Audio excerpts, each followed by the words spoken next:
वृंदावन उत्तर प्रदेश के मथुरा जिले में यमुना किनारे स्थित एक प्राचीन और प्रमुख तीर्थ स्थल है, जो कि श्री कृष्ण की बाल लीलाओं और राधा कृष्ण के प्रेम के लिए प्रसिद्ध है। यह ब्रजभूमि का हृदय स्थल माना जाता है, जहाँ पर 5000 से भी ज्यादा मंदिर हैं, जो हर साल लाखों श्रद्धालुओं को आकर्षित करती है। दोस्तों, इस वीडियो के माध्यम से आप वृंदावन की संपूर्ण यात्रा करने वाले हैं और साथ में इस वीडियो का अनुसरण करके आप वृंदावन भी घूम सकते हैं। सुबह आपको किस मंदिर से स्टार्ट करना चाहिए, स्टेप बाय स्टेप इसमें बताया गया है, तो वीडियो को शुरू से लास्ट तक जरूर देखें। मेरी यात्रा सुबह 6 बजे से स्टार्ट हो गई थी।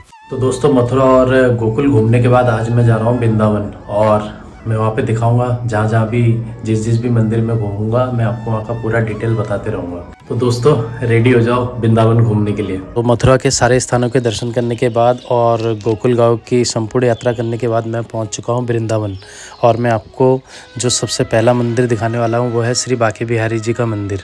तो आइए करते हैं दर्शन इसके। मथुरा जन्मभूमि से आप सिर्फ 20 रुपये में ई रिक्शा करके यहाँ पर पहुँच सकते हैं। सिर्फ 10 किलोमीटर का रास्ता है, और इस रोड में आने के बाद आपको यहाँ से 10-15 मिनट पैदल चलना होता है, जैसा कि आप वीडियो में देख पा रहे हैं। इन कुंज गलियों से होते हुए आप पहुँचेंगे जुगल घाट परिक्रमा मार्ग पर, जहाँ से हमें बांके बिहारी जी के मंदिर जाने का रास्ता मिलता है, और ये गेट नंबर 2 है, जहाँ पर मैं अभी पहुँच चुका हूँ। ऐसे इसके बहुत सारे यहाँ पे गेट है, आप जिस भी रास्ते से आएंगे आपको किसी न किसी गेट से एंट्री मिल जाएगी। दोस्तों, मैं यहाँ पे सुबह 7 बजे के आसपास ही पहुँच गया था, लेकिन मंदिर के खुलने का समय है वो है 7:45 बजे से दोपहर के 12 बजे तक, और शाम को 5:30 से 9:30 बजे तक का है। और वही टाइमिंग जाड़ों के समय चेंज हो जाती है, क्योंकि उस समय मंदिर खुलने का टाइम 9:15 बजे से दोपहर के 1 बजे तक का रहता है, और शाम को 4:30 से 8:30 तक का ही टाइम रहता है। चलिए अब करते हैं बांके बिहारी जी के दर्शन। बोलो राधे राधे जय हो।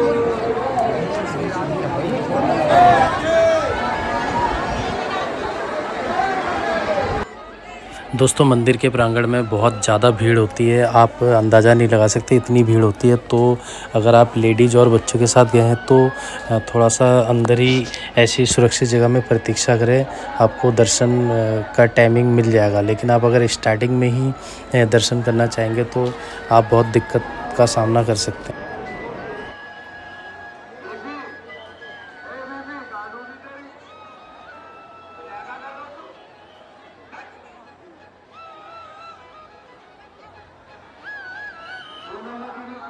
दोस्तों, इस मंदिर का निर्माण 1864 ईस्वी में स्वामी हरिदास जी ने करवाया था। आप इस मंदिर में जो मूर्ति देख रहे हैं ये काले कलर की है, और इसको किसी शिल्पकार ने नहीं बनाया, बल्कि ये स्वयं इसकी उत्पत्ति हुई थी निधिवन के जंगल में। स्वामी हरिदास की भगवान श्री कृष्ण के लिए अपार भक्ति थी, जिसके परिणाम स्वरूप श्री कृष्ण जी ने काले पत्थर के रूप में प्रकट हुए थे निधिवन में, और ये राधा जी और कृष्ण का संयुक्त रूप माना जाता है। इस मंदिर में भगवान श्री कृष्ण त्रिभंगा मुद्रा में स्थापित है, इसलिए इसे बांके बिहारी कहा जाता है। दोस्तों, मंदिर में हर दिन आरती होती है, लेकिन मंगला आरती साल में एक ही बार होती है। बांके बिहारी मंदिर वृंदावन की यात्रा का एक महत्वपूर्ण हिस्सा है, और हर साल में बड़ी संख्या में भक्त यहाँ दर्शन करने आते हैं।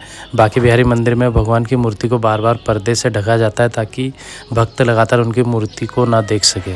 अक्षय तृतीया के दिन बांके बिहारी मंदिर में भगवान के चरणों के दर्शन होते हैं, जो कि बहुत ही शुभ माना जाता है। बांके बिहारी नाम का अर्थ होता है 3 जगह से मुड़ा हुआ और वृंदावन में विहार करने वाला, इसलिए ये स्थान कृष्ण भक्तों के लिए एक श्रद्धेय स्थान है। दोस्तों, अब जो मंदिर के दर्शन करने वाले हैं वो है श्री राधा वल्लभ जी के, जो कि बांके बिहारी जी से सिर्फ 100 मीटर की दूरी पर है। इस मंदिर की एक कहानी भगवान शिव से भी जुड़ी हुई है। कहा जाता है कि ब्राह्मण आत्मदेव भगवान शिव के परम उपासक थे। भगवान शिव के दर्शन पाने के लिए उन्होंने कठोर तप किया था। उनकी तपस्या से प्रसन्न होकर भगवान शिव ने उन्हें वरदान मांगने को कहा था। ब्राह्मण आत्मदेव ने भगवान शिव से कहा वो उन्हें कुछ ऐसा प्रदान करे जो उनके हृदय के सबसे प्रिय हो। तब भगवान शिव ने अपने हृदय से राधा वल्लभ जी को प्रकट किया था। श्री राधा वल्लभ जी के विग्रह को भगवान शिव ने ब्राह्मण आत्मदेव को तब दिया था जब वो कैलाश पर्वत पर तप करने गए। कई सालों तक ब्राह्मण आत्मदेव के वंशज उनकी सेवा में लगे रहे, लेकिन बाद में श्री कृष्ण के अनुयायी हित हरिवंश महाप्रभु उन्हें वृंदावन लेकर आए थे। वृंदावन के राधा वल्लभ मंदिर के संप्रदाय बताते हैं कि हरिवंश महाप्रभु राधा वल्लभ लाल को लेकर वृंदावन आए, और उन्होंने उसे मदन टेर, जिसे ऊंची ठौर बोला जाता है, वहाँ पर विराजमान किया। लताओं का मंदिर बनाया। जब उनके बड़े पुत्र गद्दी पर बैठे तब उनके शासन काल में यहाँ पहला मंदिर बना, जो कि लगभग 500 साल पुराना है। राधा वल्लभ जी के दर्शन को बहुत दुर्लभ माना गया है। आइए मैं आपको कराता हूँ उनके दर्शन।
वृंदावन का श्री राधा वल्लभ मंदिर अपने आप में एक खास महत्व रखता है। श्री राधा वल्लभ मंदिर में भक्त श्री कृष्ण और श्री राधा दोनों के एक साथ दर्शन पा सकते हैं, लेकिन यहाँ राधा कृष्ण एक युगल जोड़ा है, वो दो नहीं एक है। राधा में कृष्ण है और कृष्ण में राधा समाहित है, वो एकाकार है। इस मंदिर को लेकर एक लोक कथा ये भी है कि श्री राधा वल्लभ के दर्शन बहुत दुर्लभ होते हैं।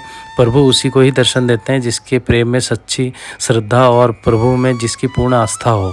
श्री राधा वल्लभ मंदिर की सबसे बड़ी मान्यता यह है कि किसी को भी इनके दर्शन अपने मर्जी से नहीं होते हैं। जब भगवान राधा वल्लभ चाहेंगे तभी किसी को उनके दर्शन प्राप्त होंगे। राधा वल्लभ दर्शन दुर्लभ। राधे राधे। अब आप दर्शन करने वाले हैं सेवा कुंज के, जो कि राधा कृष्ण की नित्य रास स्थली है, जहाँ पर श्री कृष्ण अपने प्रिय राधा रानी की नित्य सेवा करते हैं। राधा वल्लभ मंदिर से निकलने के बाद आपको इन गलियों से आगे बढ़ते हुए आप देखेंगे तो यहाँ पे मंदिर जाने का रास्ता भी दिखाया गया है। इन कुंज गलियों से होते हुए हमें आगे जाना है और इस गली में भगवान श्री कृष्ण ने गोपियों से दूध दही का दान मांगा था। ये वो गलियाँ, बहुत ही पवित्र गलियाँ दोस्तों। ये यहाँ से आगे बढ़ते हुए हम जा रहे हैं सेवा कुंज की तरफ। दोस्तों सेवा कुंज बिल्कुल निधिवन की तरह दिखता है। इसमें सिर्फ अंतर यह है कि निधिवन में तुलसी के पौधे हैं और इस सेवा कुंज में सिर्फ लताओं से आच्छादित वन है। तो दोस्तों मैं पहुंच चुका हूँ सेवा कुंज, जिसे निकुंज वन के नाम से भी जाना जाता है। ये इसका प्रवेश द्वार है। थोड़ा सा अंदर जाने के बाद आप यहाँ पे अपने जूते चप्पल उतार सकते हैं। ऊपर से पूरा कवर्ड है। यहाँ बंदरों से पूरी सुरक्षा आपको मिलती है। आप यहाँ पर देख सकते हैं सेवा कुंज के बारे में थोड़ा सा बोर्ड में दर्शाया गया है। इसको पढ़कर ही आप इसके अंदर जाएँ तो आपको ज़्यादा डिटेल में पता चलेगा। इसका जो टाइमिंग रहता है सुबह 8:30 बजे से 11:30 बजे तक और शाम को 4:30 बजे से 7:30 बजे तक ही रहता है। उसके बाद इसका गेट बंद कर दिया जाता है। दोस्तों सेवा कुंज वृंदावन के 12 उपवनों में से एक प्रमुख वन है, जो कि भगवान कृष्ण और राधा रानी के प्रेम का प्रतीक है। दोस्तों सेवा कुंज के बीच में एक मंदिर है जहां भगवान कृष्ण को राधा रानी के पैर दबाते हुए दिखाया गया है। यह स्थान कृष्ण और राधा रानी के प्रेम और उनकी सेवा के गहन संबंध को दर्शाता है। ऐसा माना जाता है कि भगवान कृष्ण और राधा रानी हर रात सेवा कुंज में रासलीला, जो कि एक पवित्र नृत्य होता है, वो करते हैं। दोस्तों इस गार्डन से बहुत अच्छी खुशबू आती रहती है। यहाँ का शांत और हरा भरा वातावरण आपको शांति और सुकून का अनुभव कराता है। आगे बढ़ने पर आप देखेंगे तो ललिता कुंड है, जो कि बहुत ही पवित्र स्थान है दोस्तों, जिसको भगवान श्री कृष्ण ने अपने वंशी से उत्पन्न किया था। राधा रानी के अष्ट सखी में से एक सखी जिनका नाम ललिता था, उनके नाम पर ही इस घाट का नाम ललिता घाट रखा गया है, क्योंकि उनके प्यास लगने पर ही भगवान श्री कृष्ण ने इस घाट को उत्पन्न किया था। बहुत ही पवित्र स्थान है दोस्तों। वृंदावन परिक्रमा के दौरान सेवा कुंज को अपने दर्शन का हिस्सा जरूर बनाएं।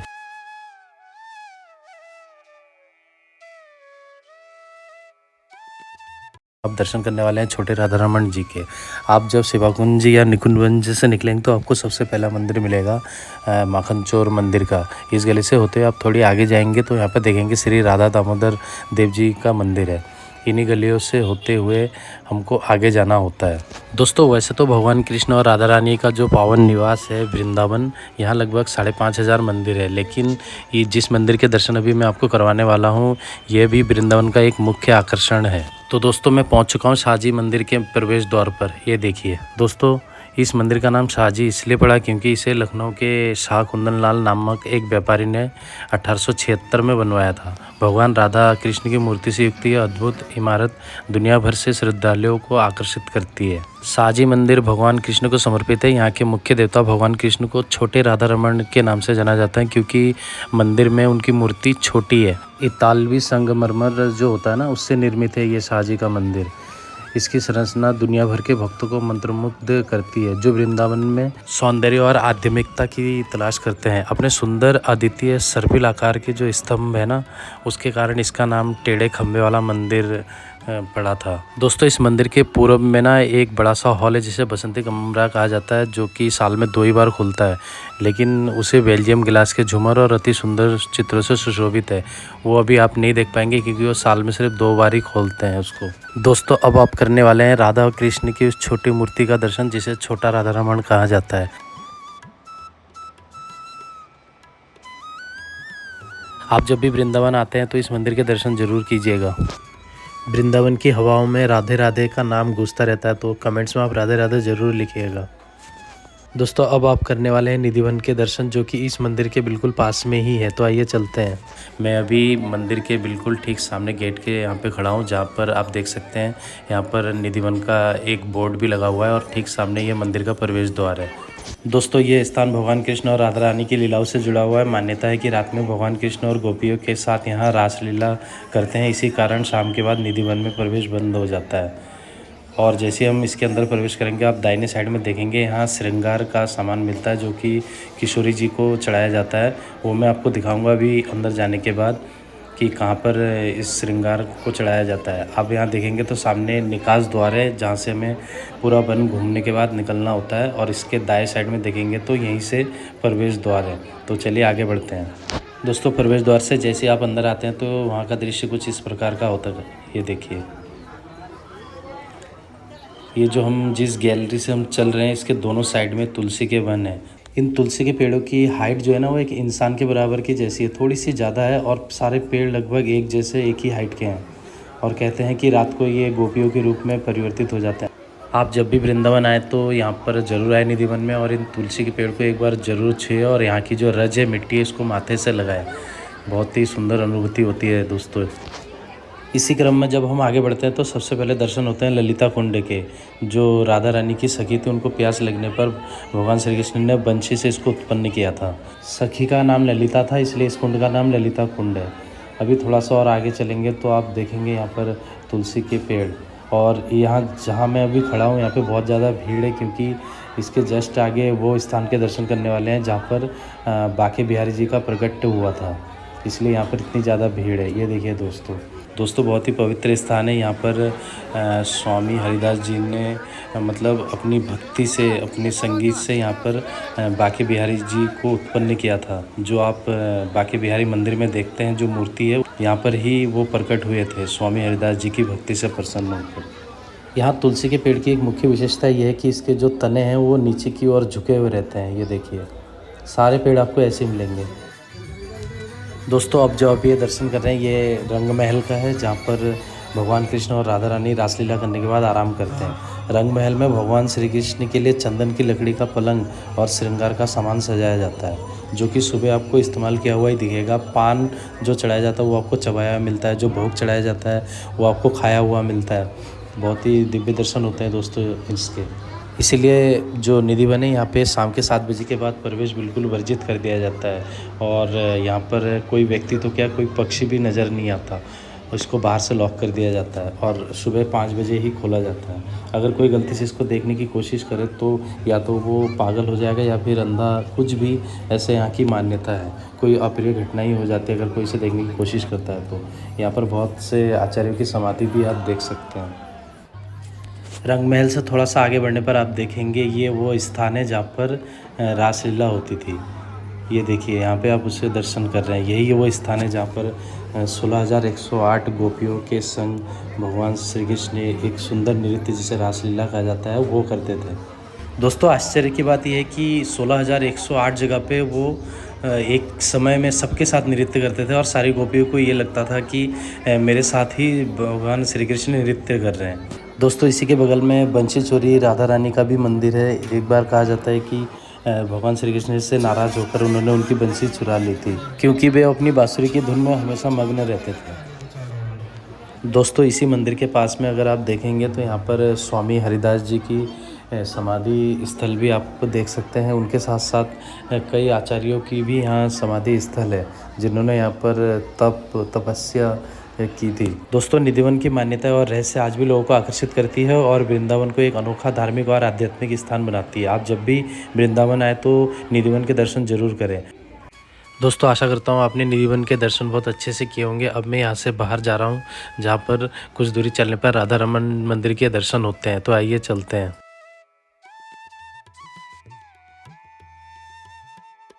ये जो आप सामने देख रहे हैं, ये राधा रमन मंदिर का शुरुआत का गेट है। जब इसके अंदर आप जाते हैं तो यहाँ से एंट्रेंस करने के बाद आपको लगभग 50 मीटर जाके मेन प्रवेश द्वार पर पहुँचते हैं और आसपास आपको इमारतें दिखेंगी जो लगभग 500 साल पुरानी है। तो कुछ दूरी के बाद ही आपको फूल प्रसाद लेने के लिए दुकानें मिल जाएंगी। दोस्तों राधा रमन का अर्थ है राधा की प्रिय, और यहाँ पर जो मूर्ति रखी गई है वो स्वयंभू है, क्योंकि ये शालिग्राम की शिला से स्वयं प्रकट हुई हैं। और भक्तों का दावा है कि विशेष अवसरों पर इनकी मुस्कान बदलती रहती है।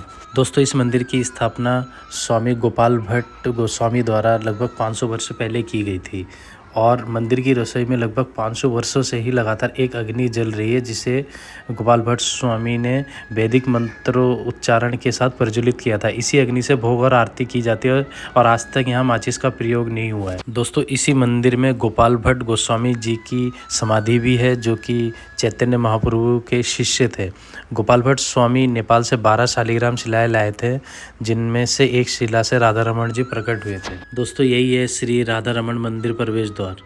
इसके अंदर का प्रांगण कुछ इस तरीके का है, ये देखिए, और यहीं पर हमें भगवान श्री कृष्ण के दर्शन होने वाले हैं। दोस्तों वैसे वृंदावन में तो हजारों मंदिरें हैं, लेकिन जो 7 प्राचीन मंदिर है जिन्हें सप्त देवालय कहा जाता है, उनमें से एक राधा रमन जी का मंदिर भी है।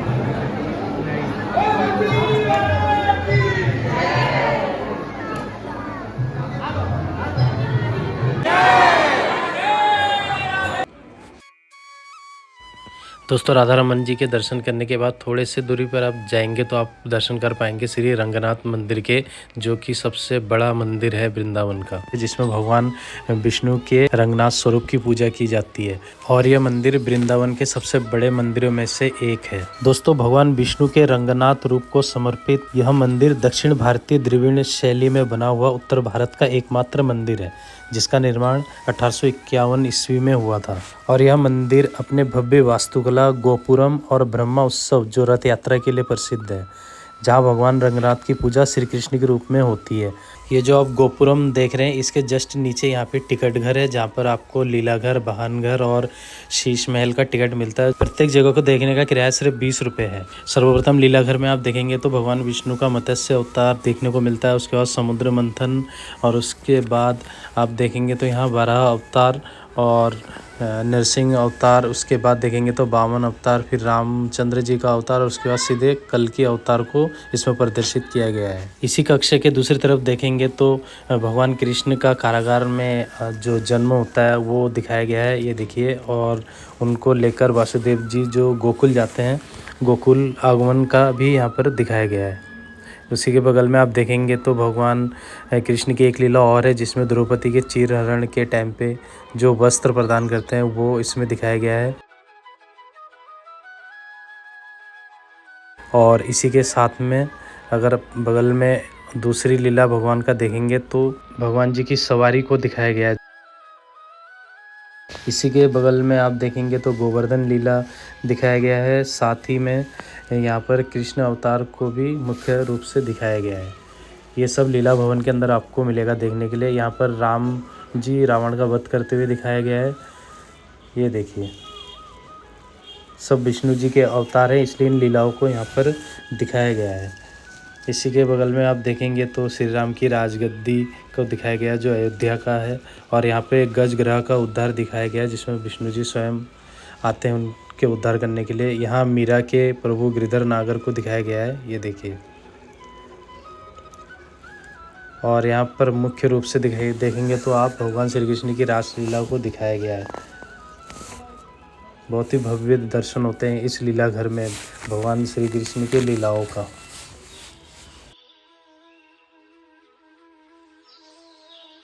दोस्तों रंगनाथ जी का मंदिर प्रसिद्ध इसलिए है क्योंकि यहाँ भगवान रंगनाथ की पूजा श्री कृष्ण के रूप में होती है और साथ में दुल्हन के रूप में देवी गोदा की पूजा होती है।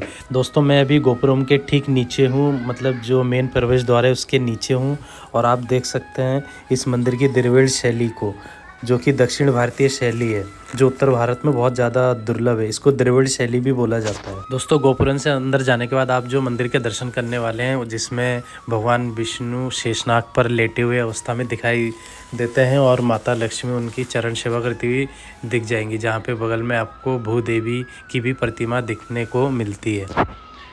ये दर्शन बहुत दुर्लभ दर्शन होते हैं, वृंदावन आकर आपको इनके दर्शन करने चाहिए।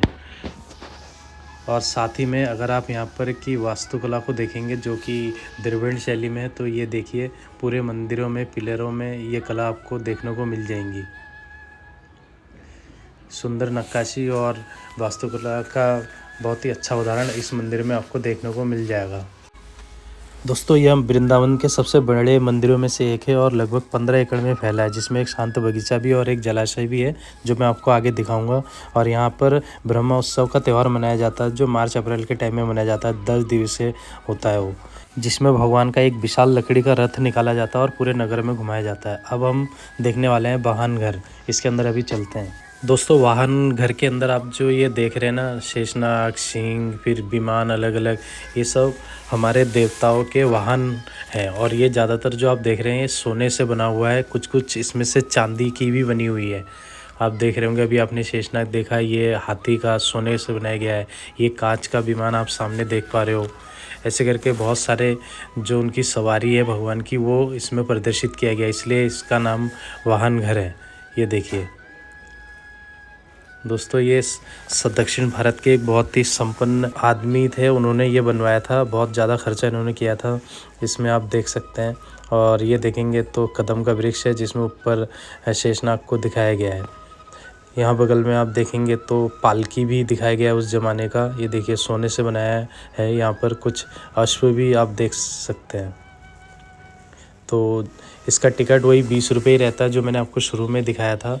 तो अलग अलग इसमें घर है, तो सबका टिकट आपको शुरू में ही लेना पड़ता है। ये देखिए दोस्तों, रंगनाथ मंदिर का मेन मंदिर अभी देखना बाकी है, जिसमें गोदा देवी और भगवान कृष्ण को दूल्हे रूप में दिखाया गया है। अभी मैं वहाँ जाने वाला हूँ और अभी मेरे पास एक टिकट बचा है शीश महल का, वहाँ पे भी जाकर मैं आपको दिखाऊंगा। यह मंदिर का प्रांगण है, आप देख सकते हैं।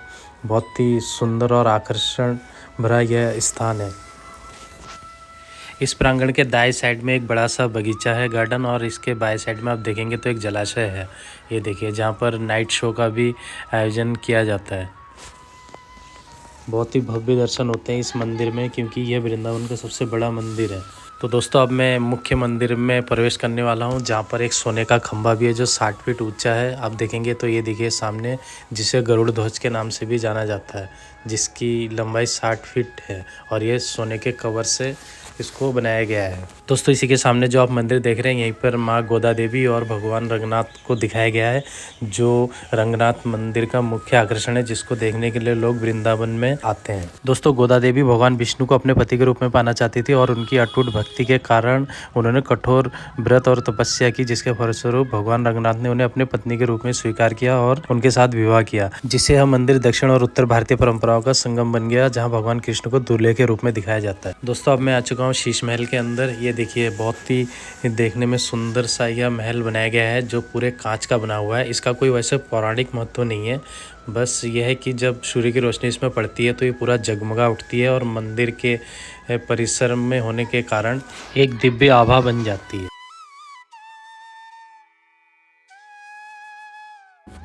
दोस्तों अब आप दर्शन करने वाले हैं केसी घाट के, तो आइए चलते हैं। दोस्तों वृंदावन की कुंज गलियों में भ्रमण करते हुए जब आगे बढ़ते हैं, तो आप देखेंगे तो इन गलियों में जो प्राचीन भवन हुआ करते थे, उनके कुछ अवशेष आपको मिल जाएंगे। ये देखिए, और जैसे आप रंगनाथ मंदिर जी के दर्शन करने के बाद आगे बढ़ते हैं, तो आपके सामने पड़ता है केसी घाट। ये देखिए दोस्तों, ये केसी घाट बहुत फेमस घाट है वृंदावन का, क्योंकि यहाँ केसी नामक दैत्य जो घोड़े के रूप में आया था, उसका वध करके भगवान श्री कृष्ण ने यहाँ स्नान किया था। ये जो आप बैनर आपने देखा, उसी के बगल से यहाँ इस घाट में जाने के लिए रास्ता मिलता है। ये देखिए, यहाँ से जाते जो आपको ये रेड कलर का दिख रहा है, इसके अंदर माँ यमुना के दर्शन होते हैं। उसके बाद आप घाट की तरफ बढ़ते हैं। ये देखिए दोस्तों प्राचीन मान्यता है कि यहाँ पर श्री कृष्ण के जो सखा थे मधुमंगल, उन्होंने एक बार श्री कृष्ण से उनकी बांसुरी, पीताम्बर वस्त्र और मोरपंखी लेकर उनका रूप धारण किया था। और कंस द्वारा भेजे गए जो केसी दैत्य था, जो घोड़े के रूप में आया था, वो कृष्ण को इसी रूप में जानता था और उसने मधुमंगल पर आक्रमण कर दिया था। तभी भगवान श्री कृष्ण ने अपनी सखा की जान बचाते हुए उस केसी नामक घोड़े का वध किया और उसके बाद इस घाट पर यमुना में स्नान किया, जिसके बाद इस घाट का नाम केसी घाट पड़ा।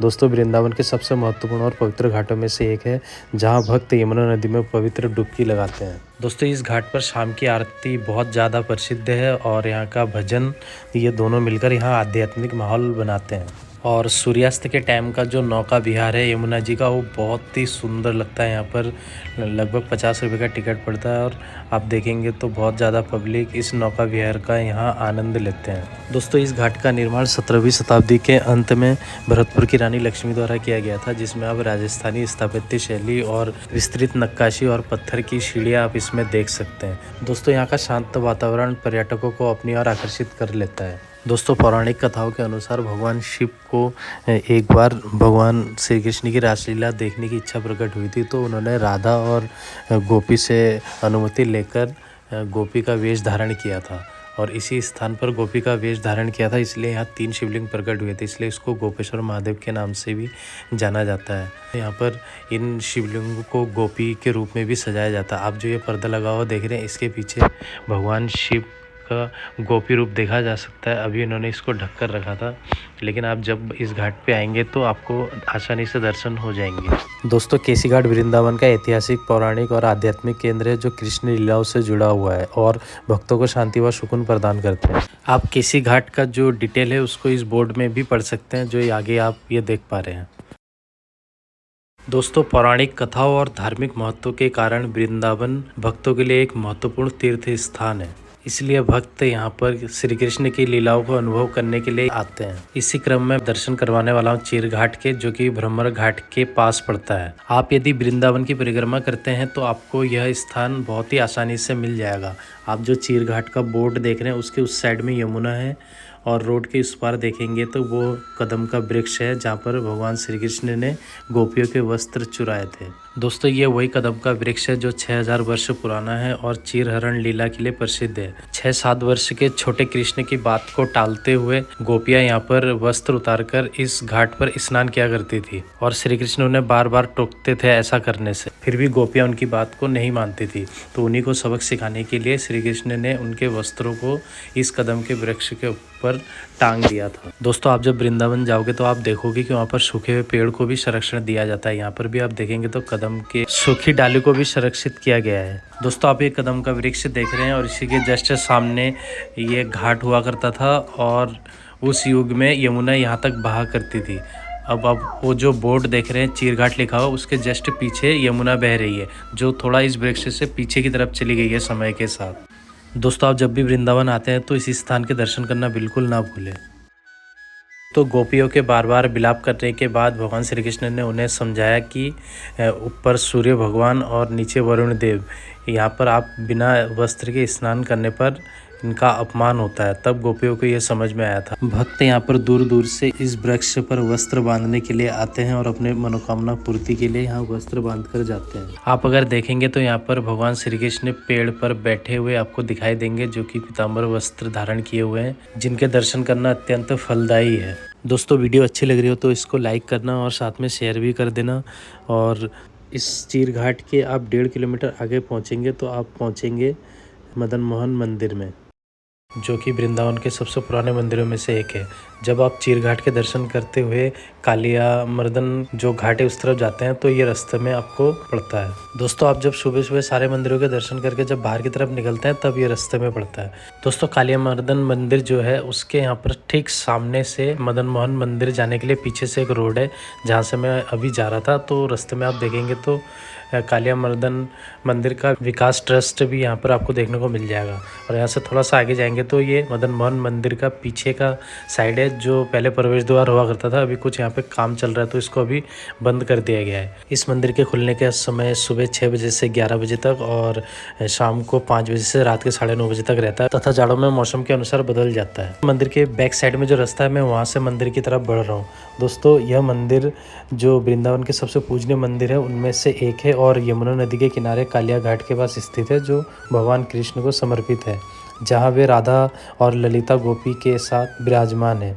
यह 16वीं सदी में सनातन गोस्वामी द्वारा बनाया गया था और इसकी वास्तुकला नागर शैली की है, जो आप देख पा रहे हैं। ये लाल कलर के बलुए पत्थर से बनाया गया है और इसके मूल विग्रह को औरंगजेब के आक्रमण से बचाने के लिए जयपुर जो करौली है वहाँ पर स्थानांतरित कर दिया गया था। मदन मोहन का अर्थ ही ये होता है कि जो कामदेव को भी मोहित कर सके।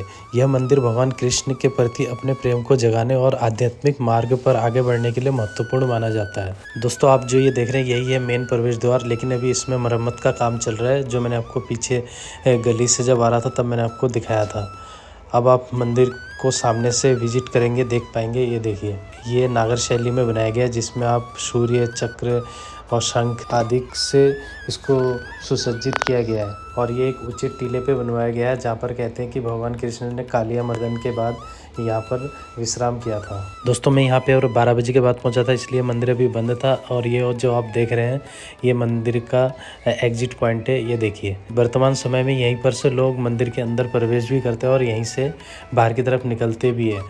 मदन मोहन की जय हो। दोस्तों, इसी मंदिर के जस्ट थोड़ा सा आगे पर है कालीदह मंदिर, जहाँ पर भगवान श्री कृष्ण ने कालिया नाग का दमन किया था। चीर घाट के दर्शन करने के बाद जब हम कालीदह की तरफ जाते हैं तो सबसे पहले मदन मोहन मंदिर पड़ता है, उसके बाद ही ये कालीदह मंदिर सामने पड़ता है, जो कि वृंदावन परिक्रमा मार्ग पर ही है। तो दोस्तों, अब मैं वहाँ पहुँच चुका हूँ और ये है वहाँ का प्रवेश द्वार, जहाँ पर आप देख सकते हैं प्राचीन कालीदह मंदिर लिखा हुआ है। अब मैं इस मंदिर में प्रवेश कर रहा हूँ। आप अगर देखेंगे तो अंदर प्रवेश करते ही आपको 4 ऐसे गुंबद दिखाई देंगे और जो ये सामने का जो गुंबद है ये कालीदह मंदिर है। और बाएं साइड में देखेंगे तो यहाँ पर गौपालन भी किया जाता है ये मंदिर। और इसी के बगल में आप देखेंगे तो कालिया नाग और उनकी पत्नियों को दिखाया गया है, जो कि मूर्ति के रूप में विराजमान है।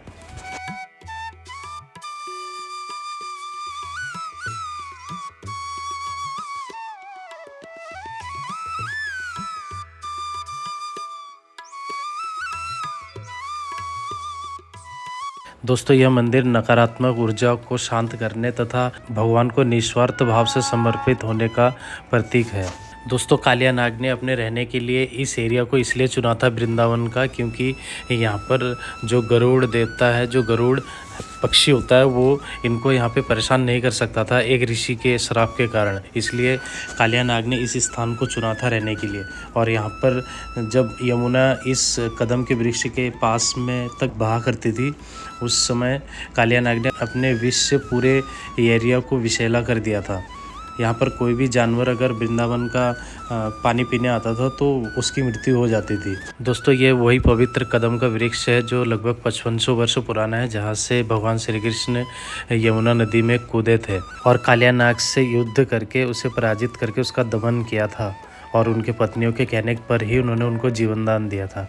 दोस्तों, अब ये देखेंगे तो अब उनके चरण चिन्ह भी माना जाता है इस पेड़ में। ये देखिए, इस सामने जो आप देख रहे हैं उनके चरण चिन्ह है, ऐसा मान्यता है, जो आप देखेंगे तो स्टेप बाय स्टेप पेड़ पर चढ़ते हुए देखा जा सकता है। जब आप इस वृक्ष को ध्यान से देखेंगे तो आपको ऊपर एक कलश के आकार का भी दिखता है। ये देखिए दोस्तों, ऐसा माना जाता है कि समुद्र मंथन के समय जो अमृत की कलश निकली थी उसको गरुड़ देवता लेकर जब जा रहे थे तो इस पेड़ पर आके रुके थे और यहाँ पर 2-3 बूंद इस पेड़ पर गिरने से ये वृक्ष तब से हरा भरा है। तो इस वृक्ष को मनोकामना पूर्ति का भी प्रतीक माना जाता है, इसलिए लोग यहाँ पर रक्षा सूत्र बांधते हैं। ये आप देख सकते हैं पेड़ पर। और इसके जस्ट सामने आप देखेंगे तो एक रोड जो दिख रही है, जस्ट उसके उस साइड में 100 मीटर दूरी पर यमुना नदी बहती है। उस ज़माने में यमुना नदी इस पेड़ के बराबर यहाँ पर तक बहती थी। दोस्तों ऐसा माना जाता है कि पेड़ का ये वाला जो हिस्सा जो यहाँ से आप देख रहे हैं, ये यहाँ से देखेंगे तो पूरा पेड़ अंदर से खोखला है। आप जब वृंदावन आते हैं तो इसको आप ध्यान से देख सकते हैं। और यहीं पर से ही भगवान श्री कृष्ण ने यमुना में छलांग लगाई थी कालिया नाग के दमन के लिए। दोस्तों ऐसा माना जाता है कि अमृत की बूंदे गिरने से ही ये पेड़ इतना हरा भरा रहता है, जबकि ये अंदर से खोखला है। इस पेड़ के अपोजिट साइड में आप कालिया नाग की उपस्थिति देख सकते हैं, जो बहुत प्राचीन है। कालिया नाग के दमन के बाद ही यमुना का जल जो है वो शुद्ध हुआ था और यहाँ पर की लताएं और वृक्ष बची थी। कालियादह वह स्थान है जहाँ पर इसको अहंकार का त्याग और स्वयं को ईश्वर को समर्पित करने के स्थान के रूप में देखा जाता है, जहाँ व्यक्ति अपनी नकारात्मक ऊर्जा को शांत करने के लिए आता है। दोस्तों आप अगर वृंदावन का भ्रमण कर रहे हैं तो ऐसे पौराणिक स्थानों के दर्शन करना और वहाँ का अनुभव प्राप्त करना बहुत ज़रूरी हो जाता है। दोस्तों इसी क्रम में मैं यहाँ से 2 किलोमीटर आगे चल के पहुँच चुका हूँ गौरी गोपाल आश्रम में, जो आप ये सामने देख रहे हैं। इसको अभी हाल ही में बनाया गया है करोड़ों की लागत से, जो कि गौ सेवा और वृद्धों की सेवा के लिए प्रसिद्ध है।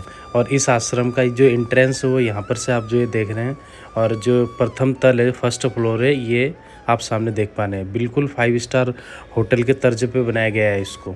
इसकी एक खास बात यह है कि यहाँ आपको 100-150 रुपये में रूम भी अवेलेबल हो जाता है, एसी नॉन एसी। दोस्तों गौरी गोपाल आश्रम वृंदावन पूज्य अनिरुद्ध आचार्य जी महाराज द्वारा संचालित एक प्रसिद्ध आश्रम है, जो विशेष रूप से वृद्धों की सेवा और गौ सेवा के लिए जाना जाता है, जहाँ ज़रूरतमंद बुजुर्गों को मुफ्त भोजन, आवास और चिकित्सा सुविधा मिलती है। साथ ही यह भक्तों के लिए भी ठहरने का स्थान है, जहाँ उन्हें धार्मिक अनुभव मिलता है। यह गौरी माता पार्वती और गोपाल भगवान कृष्ण के नाम पर है, और जय गौरी गोपाल का नारा यहाँ का अभिवादन है, जो सामाजिक और आध्यात्मिक सेवा का केंद्र है। दोस्तों अनिरुद्ध आचार्य जी महाराज के प्रवचनों के कारण ये आश्रम बहुत ही ज़्यादा फेमस है, प्रसिद्ध है। अब मैं आपको ले चलता हूँ जहाँ पर वृद्ध महिलाओं को रखा जाता है, जहाँ पर पूरी सुविधा उनको दी जाती है, और बिल्कुल एसी रूम आप ये देख सकते हैं सामने। सारे कमरे बड़े बड़े हॉल की तरह है, जिसमें आप देखेंगे तो एक कमरे में लगभग 8 बेड लगे हुए हैं, जिसमें 8 वृद्ध माताएँ इसमें रह सकती है। दोस्तों अब मैं ग्राउंड फ्लोर पे चला गया हूँ, जहाँ पर आप देखेंगे तो भक्तों की भीड़ यहाँ स्टार्ट हो जाती है, क्योंकि दोपहर को 3 बजे अनिरुद्ध आचार्य जी का प्रवचन चालू हो जाता है। यहाँ पर वृद्ध जनों को गौ माता की सेवा करने का भी अवसर मिल जाता है, जिनसे उन्हें मानसिक शांति का अनुभव होता है। और जो आप ये देख रहे हैं जहाँ पे कथा सुनाया जाता है, उसी के बगल में ही हवन के लिए कुंड बने हुए हैं। दोस्तों अब आप ले सकते हैं भजन का आनंद, ये देखिए।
दोस्तों यहाँ पर सभी भक्तों के लिए निःशुल्क भोजन की भी सुविधा उपलब्ध रहती है हमेशा।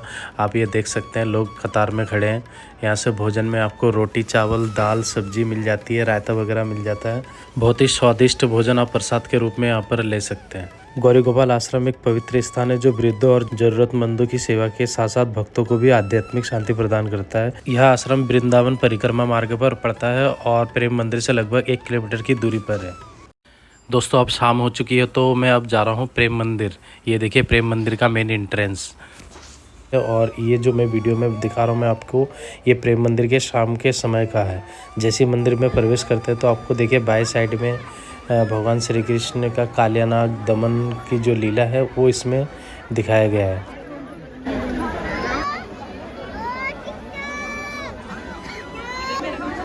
और आप पीछे की तरफ देखेंगे तो ये देखिए, ये है ब्रजवासी जो कान्हा की यमुना में कूद जाने के बाद बहुत चिंतित दिखाई देते हैं कि कालिया नाग का दमन कैसे करेंगे, वो इनको इसमें दिखाया गया है।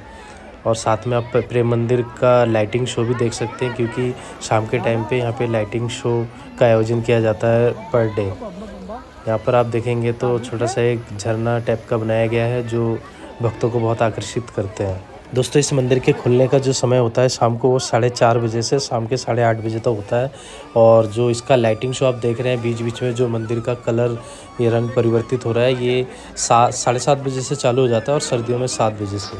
दोस्तों, आप जैसे ही मंदिर के पीछे वाले साइड में पहुँचते तो आप यहाँ पर देखेंगे बहुत ही सुंदर झांकी दिखाई दे रही है। ये देखिए, जहाँ भगवान श्री कृष्ण अपने ग्वाल वालों के साथ गायों को चराने के लिए आते हैं और यहाँ पर भगवान श्री कृष्ण के नृत्य करते हुए दिखाया गया है। यहीं पर आप पीछे की तरफ देखेंगे तो फाउंटेन शो का भी आयोजन यहाँ पे किया जाता है। ये देखिए, बहुत ही प्यारा दृश्य रहता है और पीछे आप देखेंगे तो श्री कृष्ण अपने ग्वाल वालों के साथ आराम करते हुए दिखाई देंगे। और इसी के बगल में आप देखेंगे तो अर्जुन और श्री कृष्ण का भी एक विहंगम दृश्य आपको देखने को मिलता है। इसी के बगल में आपको अगर भगवान से रिलेटेड कोई उपहार खरीदना है तो ये भी आप यहाँ पर ले सकते हैं। इन्हीं सुंदर झांकियों को देखते हुए आप धीरे धीरे आगे बढ़ते हैं तो आपको यहाँ पर भगवान श्री कृष्ण की रास लीला दिखाई देगी। ये देखिए, बहुत ही सुंदर दर्शन आपको हो रहे हैं प्रेम मंदिर के। दोस्तों, मंदिर में आप अगर सुबह आना चाहते हैं तो आप 8:30 बजे भी आ सकते हैं और 12 बजे दोपहर तक का ये खुला हुआ रहता है। आप उस समय भी दर्शन कर सकते हैं, लेकिन प्रेम मंदिर का जो देखने का असली आनंद है वो शाम के टाइम पे ही है।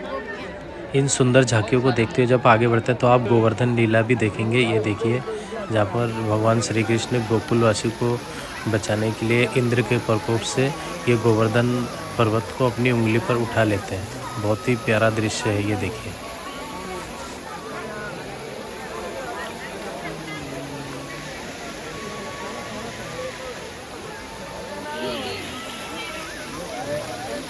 दोस्तों, वृंदावन का यह प्रेम मंदिर एक आधुनिक और बेहद भव्य मंदिर है जो भगवान राधा कृष्ण और सीताराम को समर्पित है। इसका निर्माण जगतगुरु कृपालु महाराज द्वारा किया गया था और इसका जो अगर एरिया की बात करें तो वो 54 एकड़ में फैला हुआ है और इसका उद्घाटन फरवरी में 2012 में हो गया था।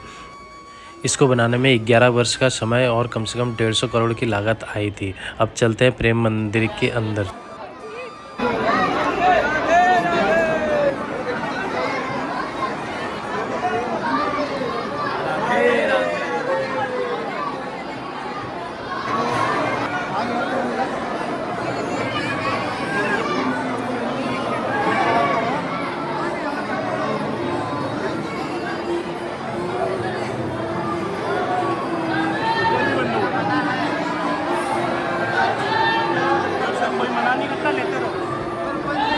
दोस्तों, यह पूरी तरीके से जो इटालियन संगमरमर होता है उससे बना हुआ है, जिस पर अद्भुत नक्काशी की गई है, आप ये देख सकते हैं। और इसके प्रत्येक पिलरों में आप गोपियों के भी दर्शन कर सकते हैं जो अलग अलग मुद्रा में आपको दिखाई देंगे। यह मंदिर प्राचीन जो भारतीय शिल्पकला है उसका एक अच्छा उदाहरण भी है। इन अद्भुत नक्काशियों पर जब शाम को रंग बिरंगी लाइटें पड़ती हैं, रोशनी पड़ती है, तो ये मंदिर बहुत ही खूबसूरत दिखाई देता है। ये देखिए, आपको एक बार प्रेम मंदिर के दर्शन जरूर करना चाहिए।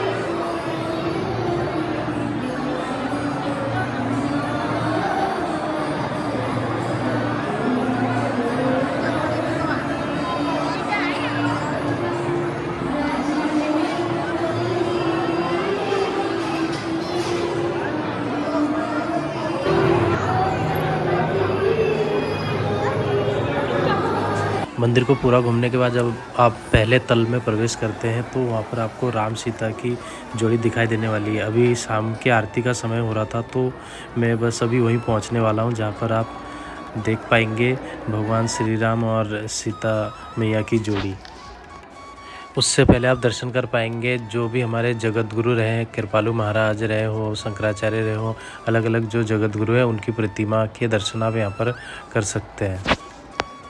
दोस्तों इस मंदिर में जो प्रवेश हो बिल्कुल निःशुल्क है। आपको मंदिर में थोड़ा शालीन पोशाक जो होता है, ड्रेस कोड पहनना आवश्यक है। उसका थोड़ा सा आप ध्यान रखना। और परिसर को बहुत ही साफ़ सुथरा रखा गया है, तो आपकी भी जिम्मेदारी बनती है इसको साफ़ सुथरा रखने की। भक्तों को शाम को होने वाली आरती और रोशनी का नज़ारा यहाँ पर ज़रूर देखना चाहिए।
मंदिर प्रांगण का एरिया अंदर से पूरा देखने के बाद अब जब बाहर की तरफ देखेंगे तो मंदिर के चारों तरफ भगवान श्री कृष्ण की लीलाओं को यहाँ पर प्रदर्शित किया गया है। इसको दीवारों पर ऐसे उकेरी गई है कि जैसे जीवंत लगती हो। आपको इसके दर्शन जरूर करना चाहिए। ये देखिए सारी लीलाओं को यहाँ पर दिखाया गया है। ये देखिए ये कंस के कारागृह से भगवान श्री कृष्ण को वासुदेव जी ले जाते हुए ये उनका गोकुल में जो प्रस्थान होता है वो यहाँ पर दिखाया गया है। ऐसी बहुत सारी लीलाओं को आप इसमें देख पाएंगे।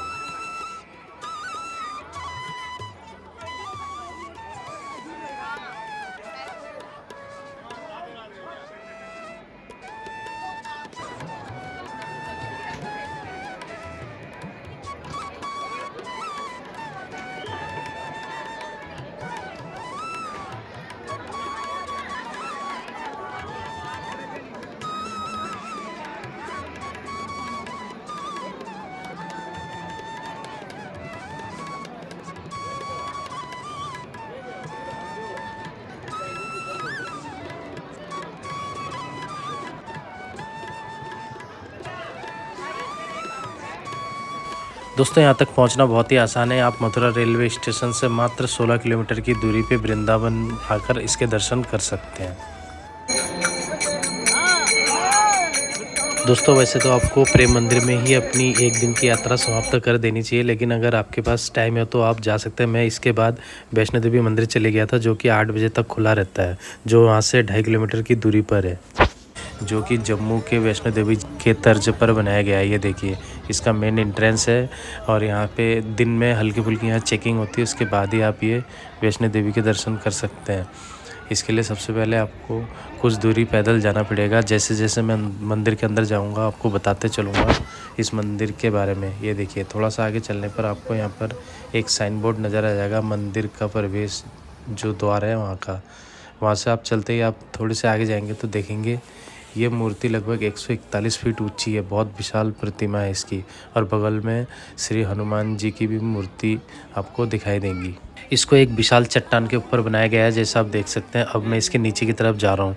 जैसे आप नीचे चलेंगे तो यहाँ पे यमुना जी के आपके दर्शन हो जाएंगे, ये जो आप सामने देख रहे हैं। और इसी के जस्ट सामने ये जो मूर्ति, इसके नीचे से हम अंदर प्रवेश करते हैं। दोस्तों अंदर जाते ही आप देखेंगे बहुत ही भव्य दर्शन होने वाले हैं आपके। ये देखिए ये जो ऊपर आपने चट्टान में वैष्णो देवी जी के दर्शन किए थे उसके जस्ट नीचे इसको बनाया गया है। और यहाँ पर देवी के बहुत सारे रूपों और हमारे भगवान देवी देवताओं के बहुत सारे रूपों को यहाँ पर दिखाया गया है। लेकिन सबसे पहले जो गर्भगृह है जहाँ पर माँ वैष्णो देवी की पूजा की जाती है, आरती की जाती है, उसके दर्शन आप कीजिए। बहुत ही भव्य दर्शन कर रहे हैं आप इसमें वीडियो के माध्यम से। अब मैं इसके मंदिर के अंदर का जो प्रांगण है वो आपको दिखाने वाला हूँ, जिसमें आप बहुत सारे देवी देवताओं के दर्शन करने वाले हैं। दोस्तों इस मंदिर को बनाने का उद्देश्य सिर्फ ये है कि जो माँ वैष्णो देवी जो जम्मू में है वहाँ पर जो लोग नहीं जा सकते हैं, जो लंबी दूरी या चढ़ाई आप कह सकते हो जो तय नहीं कर सकते हैं, वो यहाँ पर माँ वैष्णो देवी के दर्शन करके सेम वही पुण्य कमा सकते हैं। उसी के तर्ज पर इसको बनाया गया है और बहुत ही भव्य रूप में बनाया गया है। इस मंदिर के प्रांगण के दर्शन करने के बाद मैं आपको गुफा के अंदर प्रवेश करवाऊंगा, जहाँ पर जो कि एक कृत्रिम एक गुफा है, जो माँ के 9 रूपों के दर्शन उसमें होते हैं। जैसा मैंने अभी सुना है, मैं अभी जाऊंगा वहाँ पर, तब मैं आपको वहाँ के दर्शन कराऊंगा। इस मंदिर का जो टोटल एरिया है वो लगभग 11 से 12 एकड़ में फैला हुआ है और इसके चारों तरफ मंदिर के बाहर आप देखेंगे, दिन में कभी आप आते हैं तो बहुत हरियाली भी है। मैं यहाँ शाम के 8 बजे आया था, क्योंकि मैं मंदिर वृंदावन घूमते घूमते बहुत लेट हो गया था, तो मैं यहाँ 8 बजे ही पहुँचा था और इत्तेफाक से यहाँ 8 बजे ही मंदिर का जो प्रवेश द्वार है वो बंद कर दिया जाता है। उससे पहले मैं इस मंदिर में पहुँच चुका था। तो दोस्तों ये इस मंदिर का जो खुलने का समय रहता है ये सुबह 6 से दोपहर 1 बजे तक और 4 बजे शाम के 4 से 8 बजे तक रहता है। इस टाइमिंग का आप ध्यान रखें। और यहाँ पर जब आप वृंदावन पहुँचते हैं, या यूँ कहें कि वृंदावन शहर पहुँचने से पहले जो छठीगारा रोड है, वहाँ सबसे स्टार्टिंग में वृंदावन जो आप एंट्री करते हैं उसमें सबसे स्टार्टिंग पॉइंट में ही आपको ये हाईवे पर ही सबसे पहला मंदिर यही मिल जाएगा और इसी के बगल में 4 धाम मंदिर भी है। दोस्तों यह स्थान मुख्य रूप से उन भक्तों के लिए एक बेहतरीन विकल्प है जो कटरा जम्मू की यात्रा करने में असमर्थ है, क्योंकि यहाँ बिल्कुल वैसा ही अनुभव मिलता है। दोस्तों अब आपने ये जो भव्यता है इसके दर्शन कर लिए हैं, तो अब मैं मंदिर के एरिया से बाहर की तरफ निकल रहा हूँ। बाहर जैसे आप जाएंगे तो यहाँ पे गंगा जी के आपको दर्शन हो जाएंगे और इसी के जस्ट सामने देखेंगे तो यहाँ पर माँ के दरबार के सम्मुख यहाँ पर मन्नत का धागा बांधने के लिए जो पेड़ है, यहाँ पर आप मन्नत का धागा बांध सकते हैं। तो यहाँ से निकलने के बाद जैसे आप बाएं साइड में जाएंगे, ये देखिए थोड़ी सी हल्की सी चढ़ाई आपको दिखेगी। यहाँ से जो कुछ कदम चलने पर आपको माँ के 9 रूपों के दर्शन होने वाले हैं, जो कि चट्टानों के अंदर एक गुफा के रूप में बनाया गया है, जो एक कृत्रिम गुफा है। यहाँ से अंदर जैसे ही आप चलेंगे तो यहाँ से आपको माता के दर्शन होने वाले हैं। सबसे पहले आप दर्शन करेंगे गणेश जी के, उसके बाद माँ वैष्णो देवी के आपको दर्शन हो जाएंगे, तत्पश्चात उनके 9 रूपों के दर्शन आप करने वाले हैं। तो जैसे हम आगे बढ़ेंगे तो सबसे पहले आप देखेंगे तो माता का जो पहला रूप है शैलपुत्री के, उसके दर्शन कर रहे हैं। उसके बाद माँ ब्रह्मचारिणी के दर्शन हो जाएंगे। उसके बाद तीसरे नंबर पे आप देखेंगे तो माँ चंद्रघंटा के दर्शन आपको हो जाएंगे। उसके बाद चौथे रूप जो है कुष्मांडा माँ के, और उसके बाद 5वें नंबर पे आप देखेंगे तो स्कंद माता के दर्शन आपको होने वाले हैं। इसके उस पश्चात आप 6ठे नंबर पे देखेंगे तो माँ कात्यायनी के दर्शन हो जाएंगे, ये देखिए। और थोड़ा सा आगे जाते ही आप देखेंगे तो यहाँ पे माँ कालरात्रि के दर्शन आपको होने वाले हैं 7वें नंबर पे। और 8वें नंबर पे माँ महागौरी के दर्शन आप कर रहे हैं, ये जो सामने देख रहे हैं। और इसके बाद लास्ट में जो है माँ सिद्धिदात्री के आप दर्शन कर रहे हैं, जो कि अलग अलग रूप में अलग अलग शक्तियों का प्रतिनिधित्व करते हैं। जब आपको सारे देवियों के दर्शन हो जाते हैं, उसके बाद आप लास्ट में भैरव बाबा के दर्शन करके इस मंदिर से बाहर की तरफ जाते हैं। ये देखिए भैरव बाबा। तो दोस्तों अब मैं बाहर की तरफ निकल रहा हूँ गुफा से। ये देखिए रात का समय है तो अंधेरा बहुत ज़्यादा है यहाँ पर, तो हल्की फुल्की लाइट आपको दिख सकती है। जैसे अब मंदिर के बाहर हम निकलते हैं तो यहाँ पर माँ के चरण पादुका के भी दर्शन आपको होने हैं। और ये पादुका बिल्कुल माता की मूर्ति के जस्ट नीचे ही रखा गया है, ये देखिए। और इसी के बगल से ही बाहर जाने का रास्ता है। दोस्तों वीडियो अगर अच्छी लगी तो ज़रूर इसको लाइक कर दें और अपने मित्रों और संबंधियों में ज़रूर इसको शेयर करें, ताकि घर बैठे वो वृंदावन का दर्शन लाभ प्राप्त कर सके। राधे राधे।